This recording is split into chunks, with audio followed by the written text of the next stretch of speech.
I know I jokingly ask if the straights are okay, but I feel like I need to check in for real this time. Are y'all good? The reason I ask is because this gender war stuff seems to be getting messy. You can't get online without somebody having some gender war debate between men and women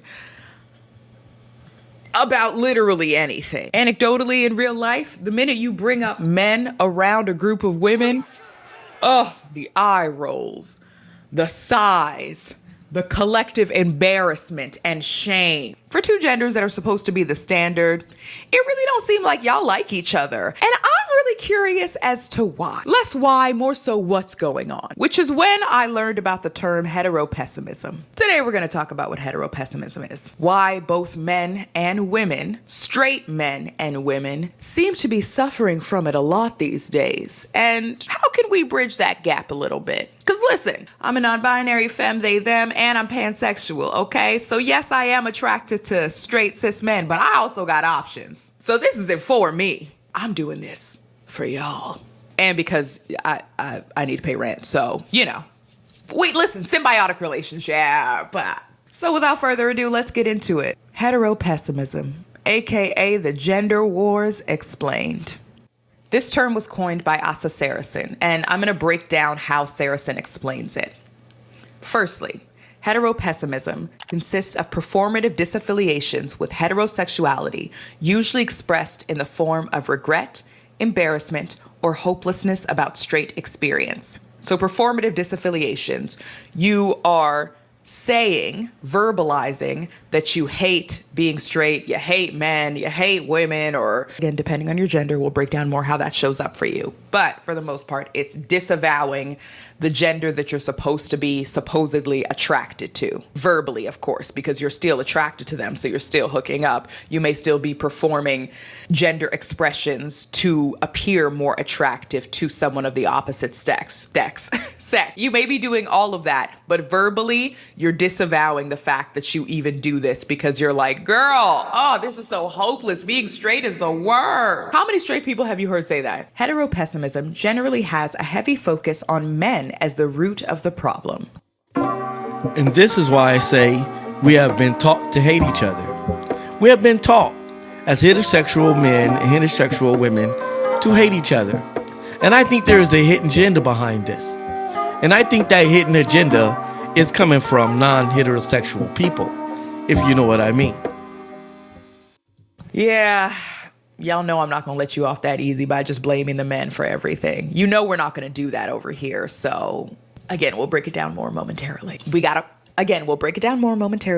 to know what exactly we're breaking down, okay? That these disaffiliations are, quote, performative does not mean that they are insincere, but rather that they are rarely accompanied by the actual abandonment of heterosexuality. Sure, some heteropessimists act on their beliefs, choosing celibacy, or the now largely outmoded option of political lesbianism. Yet most stick with heterosexuality, even as they judge it to be irredeemable. But as you can see from Saracen's breakdown, heteropessimism is unique to straight people. It consists of a performative, verbal, not necessarily insincere, but hard to act on disavowing of heterosexuality. Because if you're a person attracted to the opposite sex and you're a sexual being, you're only going to go so long before you partake in your heterosexuality, okay? Even if on the surface you're like, oh my God, this is so ashy. Why am I even doing this? And that's what's going on nowadays. We being taught that heterosexuality is not the best option anymore. I know for a fact that there is a hidden agenda. I believe those people are not heterosexual. I think they're every kind of sexual. And they just don't want heterosexuality to be the norm anymore.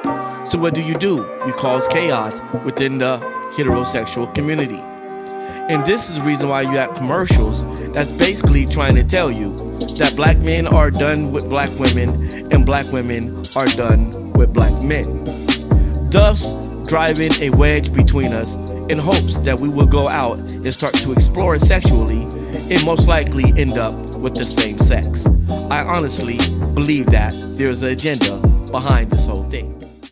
Heteropessimism, from my observation, shows up differently between men and women. So let's talk about those differences. I listened to a really great podcast called Overthink with host Ellie Anderson and David Pena Guzman, and it really broke down all the nuances and intricacies of how this heteropessimism shows up, not just in romantic relationships, but why it shows up. So let's just talk about relationships with men. Many of us that date men, are attracted to men, feel this sense of always having to meet the emotional needs of a man, taking care of all of these emotional needs, but men not being aware that you're doing that, and then you not feeling your emotional needs being met. And you bring it up, but the man is confused because they're like, I thought everything was good. It's this invisible, quiet, soft emotional labor that happens in a relationship that oftentimes, if you are a woman, you are expected to do because that's how we socialize young girls. The things that you do are to attract a man. Your goal is to be in a relationship eventually, to start a nuclear family and eventually have kids. And Now, the problem with these kind of conversations is that we never want to go to the root cause of it. Feminism. We never want to go to the root cause of it. You know what I'm saying? So if we don't end up going to the root cause of it, we really don't too much know what's going on. We can use all these broad terms and all these long words. It's very simple. You know what I'm saying? It all started from feminism, and these women were women that had a certain kind of disdain for men. So therefore, they came into the agenda with the wrong energy. And that energy was not to care about men, not to give a damn about men, and in general. First of all, they brought us into it. Me, I believe that black men and black women was once upon a time separate because we were too busy doing the civil rights thing. We didn't have no time for this so-called gender war that was going on between the white men and the white women. But some kind of way we got caught up into it, you know what I'm saying, because black female sympathizers that was sympathizing with the white woman, even though she had pretty much no relation to the white woman, and they had nothing in common other than the fact that they both have a vajayjay. And it started from white male chauvinism. That's where this all coming from. Only thing we doing is inheriting the problems of these white women and white men that had the issues back in the days. And now somehow we got caught up in it. You know what I'm saying? And now we have a relation to it by gender, which is pure ignorancy at its best.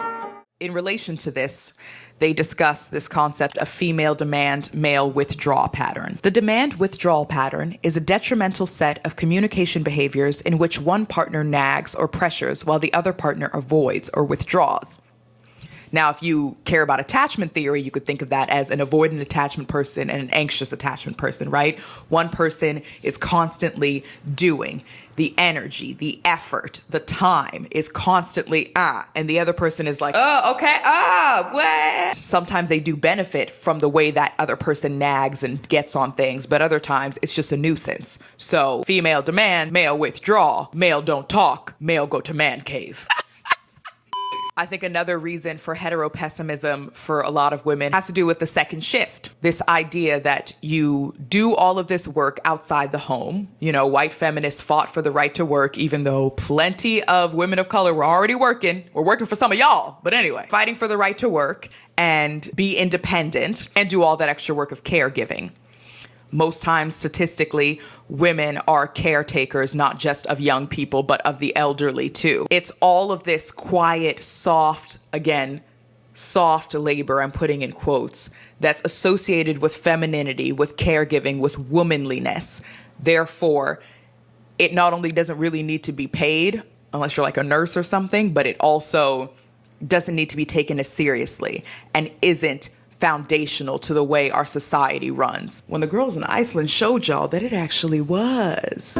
On October 24th, 1975, 90% of Icelandic women refused to work at home and in the office. So many women refused to work that day that Iceland shut down.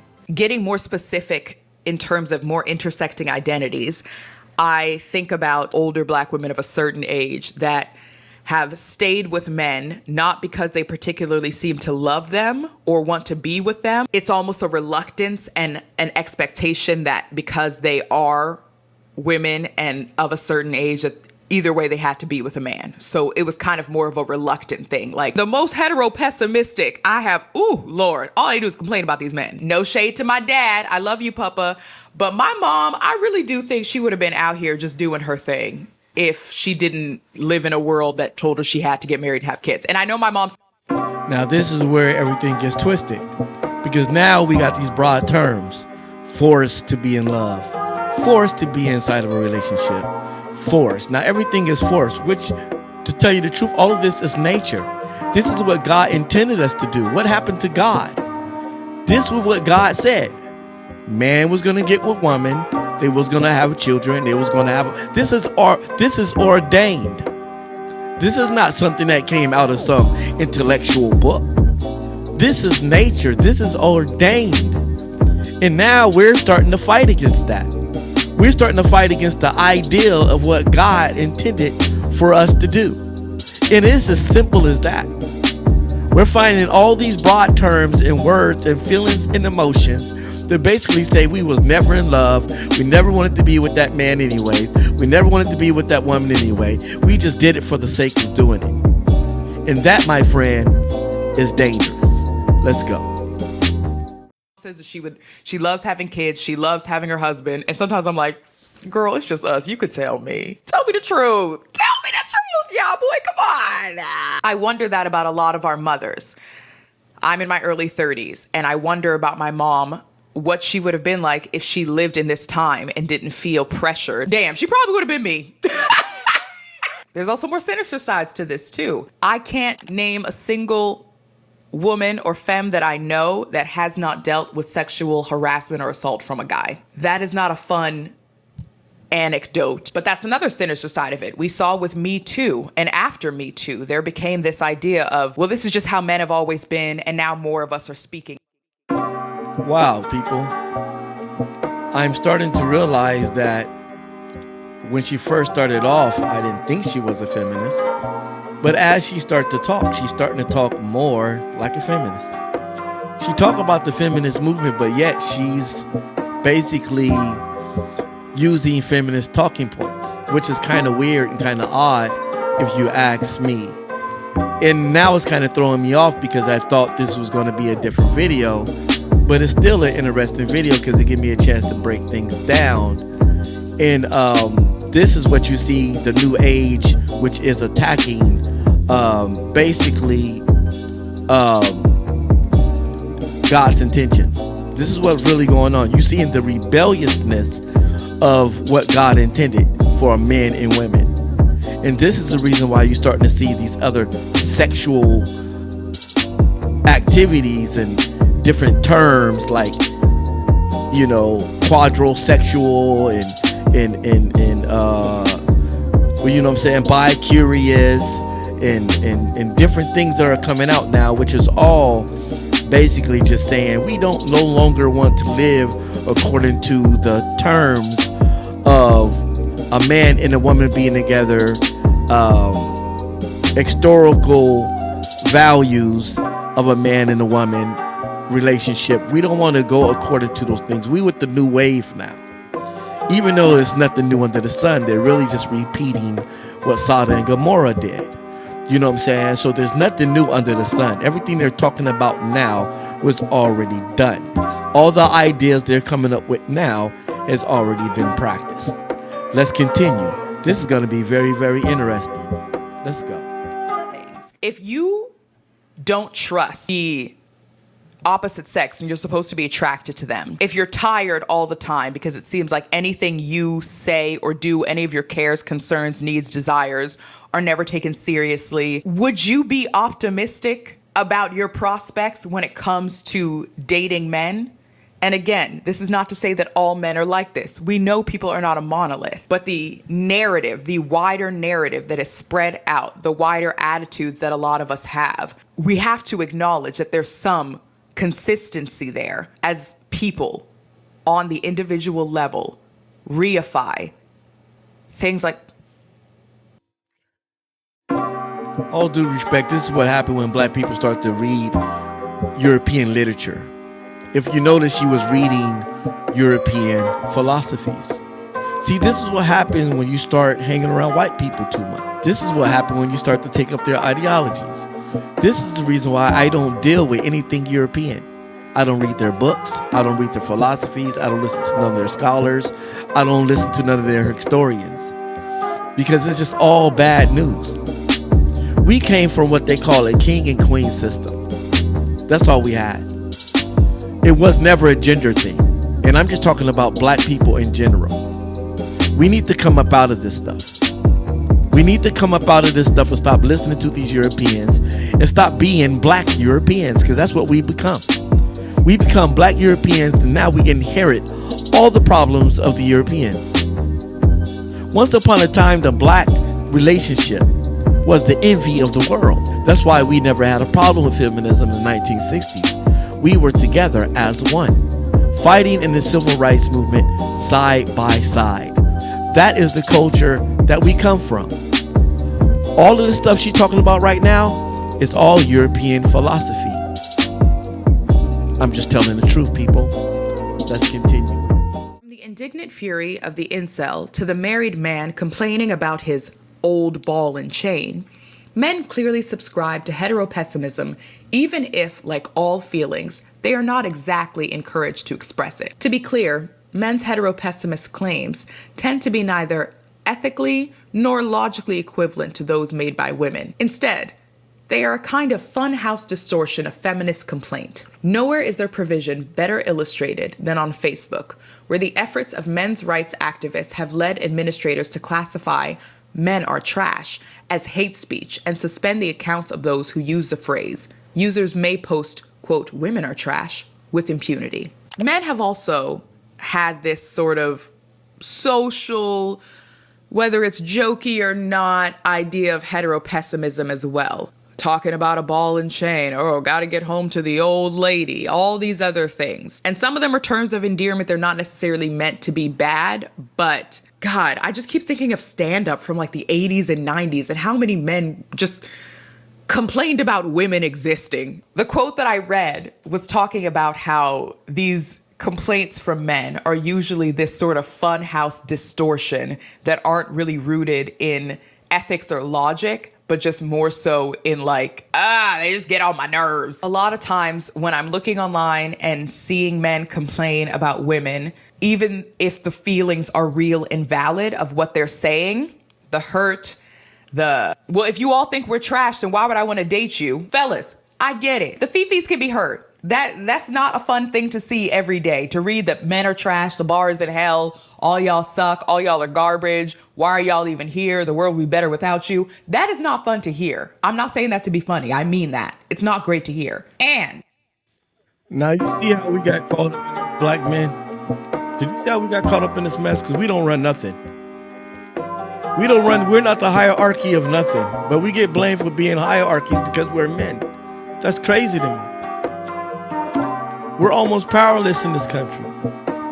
And we know that the majority of the hierarchy is ran by white males.